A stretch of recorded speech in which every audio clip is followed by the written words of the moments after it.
안녕하십니까. 2024년 8월 20일 최병무 팩트 시작하겠습니다. 어제 한동훈 국민의힘 대표가 당 상임고문단과 오찬 간담회를 했습니다. 당 운영 또는 인사, 당전 관계 뭐 이런 데에 대한 이제 조언을 듣고자 하는 건데, 대표가 되고 나면 원래 뭐 상임고문단이나 뭐 사무처의원이나 아니면 뭐 중진의원 간담회 뭐 이런 것들을 하는 겁니다. 의례적으로 하죠. 의례적으로. 이제 그 일환으로 보이는데, 사실은 이것도 조금 더 효율적으로, 조금 더 뭔가 공연이 그냥 밥값 만드는 뭐 이런 식사 자리가 아니고, 알맹이 있는 식사 자리를 만들 수 있는 기획력, 뭐 이런 것들이 이제 필요한 부분이라고 생각을 하는데, 자, 어제 이 상임고문단 단장격이죠. 정의화 전 국회의장이 이렇게 얘기했습니다. 당이 굉장히 어렵다. 우리의 한다르크, 그러니까 한동훈 플러스 잔다르크가 되달라. 당이 외연도 확장하고 젊은 정치인들을 전면에 내세워 과감히 혁신적으로 바뀌는 모습을 보여야 한다. 뭐 이렇게 주문을 했고요. 뭐 비공개 로 전환이 되고 나서 이런 얘기를 했답니다. 유흥수 전 주일대사. 한 대표의 머리는 검증이 됐지만 가슴으로 정치할 수 있느냐에 대해서는 검증이 필요하다고 생각한다. 아무리 머리가 똑똑하다고 한들 약자와의 동행을 위해서는 가슴으로 다가가고 가슴으로 대화해야 한다. 이렇게 얘기를 했다는 겁니다. 그 다음에 또 어떤 참석자는 당대표가 말이 앞서는 모습을 보여서는 안 된다. 지면서 이기는 방법을 강구해달라. 신경식 전 헌정회장이죠. VIP를 만나야 한다. 노태우 대통령과 김영삼 총재는 매주 목요일 오후 2시에 만나서 차를 마시며 싸웠다. 김 총재가 화가 나서 상도동 집으로 돌아와 노태우를 가만히 안 두겠다고도 했지만 매주 만나니 서로 이해하고 배려하는 부분도 생겨났다. 뭐 이렇게 얘기를 했고요. 이윤성 전 국회 부의장이죠. 우리 때는 아침부터 잠들 때까지 어떻게 논평을 내고 언론을 상대할지 고민했는데 지금은 당 전체가 너무 게으르다. 선거에 이기길 기대하는 것 자체가 문제라는 생각마저 든다. 집단 게으름과 나태주의를 꼭 극복해달라. 권철현 전 주일대사는 고시, 관료 출신이 당 지도부에 너무 많다. 인사에서 내 사람을 꽂더라도 납득 가능하고 합리적인 사람을 시켜야 한다. 이렇게 얘기를 했습니다. 자, 여기서 뭐 버릴 얘기가 별로 없습니다. 사실은 다 맞는 얘기죠. 외연 확장, 아니 뭐 정당이라는 데가 외연 확장 안에서 선거에서 이길 수 있나요? 그거는 뭐 아마 이재명 대표도 마찬가지일 거요. 이재명 대표도 외연 확장을 해야 당선되죠. 0.73%포인트로 지지 않으려면 외연을 만약에 1%만 확장했으면 이겼을 거 아닙니까? 지난 대선에. 마찬가지고. 한동훈 대표 마찬가지. 국민의힘 마찬가지입니다. 이번 총선에 외연 확장을 제대로 했다면, 외연 확장이라는 게 결국 중도층이겠죠. 어차피 뭐 국민의힘 지지층, 민주당 지지층이 3대3 뭐 이 정도, 또는 4대4 뭐 이 정도라도 보통 3대3 정도로 보고 있고요. 그리고 중간에 있는 한 40% 정도를 우리가 중도층으로 보고 있습니다.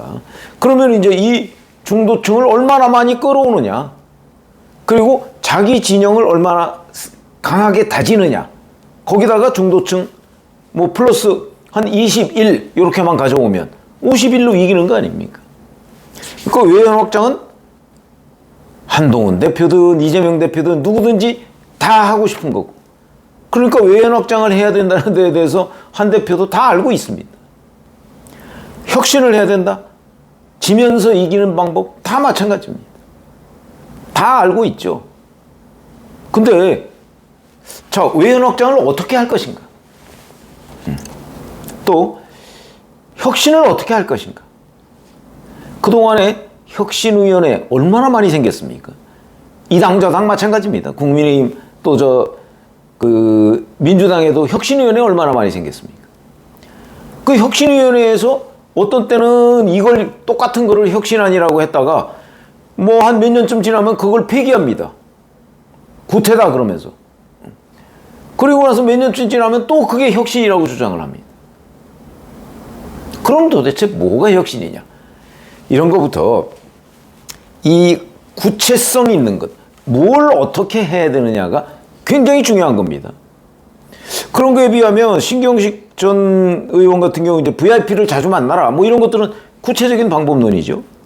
그리고 권철현 전 주일대사 같으면 고시와 관료 출신이 너무 많다. 관료 출신이 많다는 뜻이죠. 관료 출신은 기본적으로 저희의 그 관찰 결과로 보면 뭐 정치에 어느 정도 필요는 하겠지만 관료 출신은 기본적으로 개혁적이지 못합니다. 현상유지적입니다. 그러니까 일반론으로 얘기하면 관료 출신은 정치에 적합하지 않습니다. 정치는 좀 치고 나가는 게 있어야 되거든요. 근데 그런 것들이 관료 출신은 좀 약하다. 그러면 관료 출신이 많은 책임이 누구한테 있느냐? 한동훈 대표한테 있죠. 왜? 공천을 그렇게 했으니까. 그런 거 아닌가요? 그러면 진짜 저는 한동훈 대표한테 지금 필요한 조언은 이런 일반론, 저 어디 신문사 무슨 사설 보듯이 그런 일반론은 한동훈 대표도 다 압니다. 의원 확장해야 되는 거 알고 혁신해야 되는 거 알고 뭐 지면서 이기면 뭐 그것처럼 좋은 방법이 어디 있습니까? 근데 그럼 의원 확장을 어떻게 하고 혁신은 어떻게 하고 젊은 정치인을 전면에 내세우라는데 그러면 뭐 사무총장을 뭐 젊은 정치인을 해야 되는 건지 아니면 뭐 부총장을 그렇게 해야 되는 건지 아니면 젊은 정치인을 전면에 내세울 수 있는 방법이 뭐가 있는지 이런 것들을 구체적으로 얘기를 해줘야 되고 그 다음에 한동훈 대표가 그런 것들을 구체적으로 들어야 됩니다. 이렇게 일반론은 한 대표도 정치에 입문한 지 얼마 안 되는 한 대표도 일반론은 다 합니다. 어느 방향으로 가야 되는지는. 문제는 그 방향에 어떻게 도달할 것이냐가 문제가 되는 거지. 그런 구체적인 조언을 해줘야 되고 한 대표도 구체적인 조언을 해줄 수 있는 그룹을 잡고 공적이든 사적이든 만나야 되는 거다. 아주 구체적인 거. 당장 내일이라도 오늘 오후에라도 써먹을 수 있는 구체적인 제안이 필요한 게 지금 제가 보기에는 한동훈 대표한테 그런 점이 필요하다는 거죠. 일반론은 다 그거 책 봐도 다 압니다. 정치를 어떻게 해야 되느냐 책에 봐도 다 압니다. 책에서 배울 수 없는 것 실전이죠. 그 실전은 자 외연 확장을 이렇게 하자 하는 게 나와야 된다. 예를 들어서 광복절 경축사에서 윤석열 대통령이 반자유 세력 얘기를 했습니다. 자, 반자유 세력. 그 얘기를 왜 꼭 광복절에서 해야 되나요? 그리고 반자유 세력이 있으면 대통령은 그 반자유 세력의 위법성이나 이런 거를 찾아내서 그걸 응징을 해야 될 책무가 있습니다. 대통령은. 정말 이 사람이 반자유 세력이다. 또는 반국가 세력이다. 그런 세력이 있으면 찾아내서 벌을 줘야 되죠. 우리나라는 자유민주주의 국가입니다.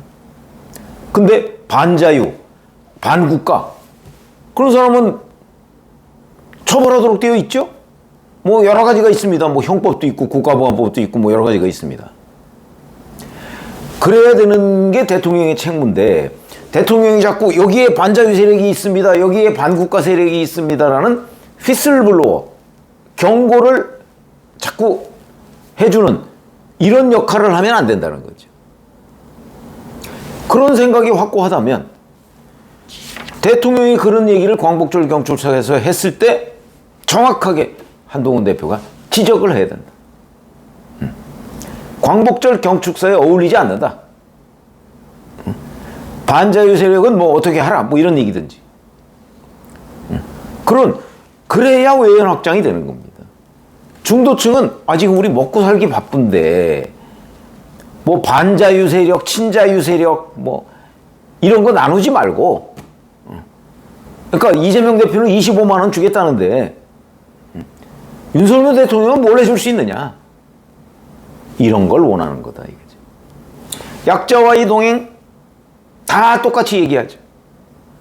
근데 약자와의 동행을 어떻게 할 것이냐, 그러면 이게 지금 한동훈 대표한테 필요한 조언이라고 저는 생각을 합니다. 한 대표도 그런 조언 그룹을 만들어야 된다는 거죠.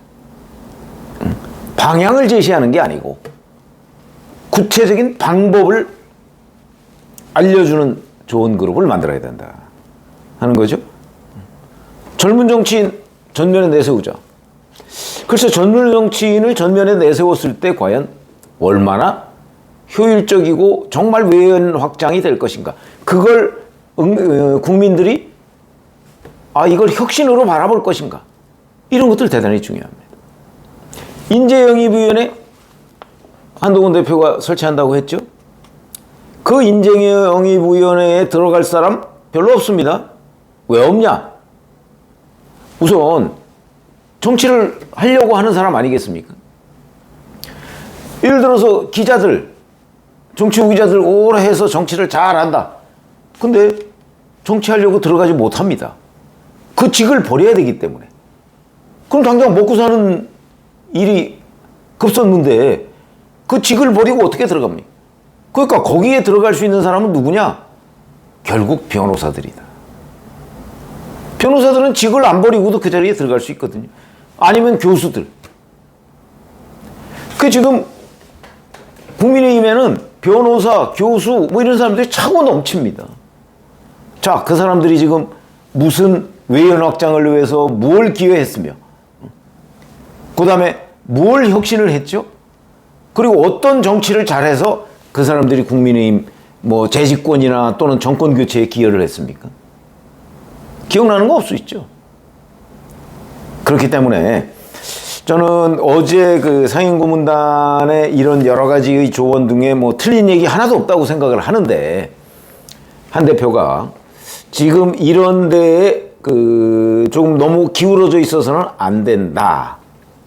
이거보다 훨씬 더 구체적인 방법론을 제시하는 쪽을 찾아다녀라. 제가 그런 말씀을 하고 싶고요. 그리고 기본적으로는 권철현 전 주일대사가 얘기했듯이 인재의 기용 문제입니다. 근데 한동훈 대표가 당직 개편 다 마무리했죠. 눈에 띄는 인사가 없습니다.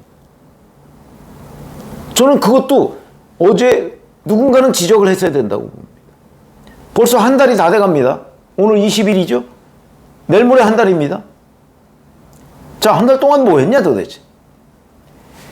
현상에 대한 정확한 판단이 없으면, 그러니까 진단이 없으면 처방은 나올 수가 없습니다.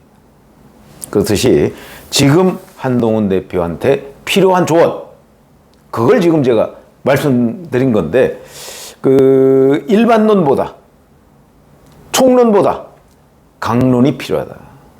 그 강론을 얘기해 줄 수 있는 사람을 더 많이 만나라. 그런 말씀을 드립니다. 고맙습니다.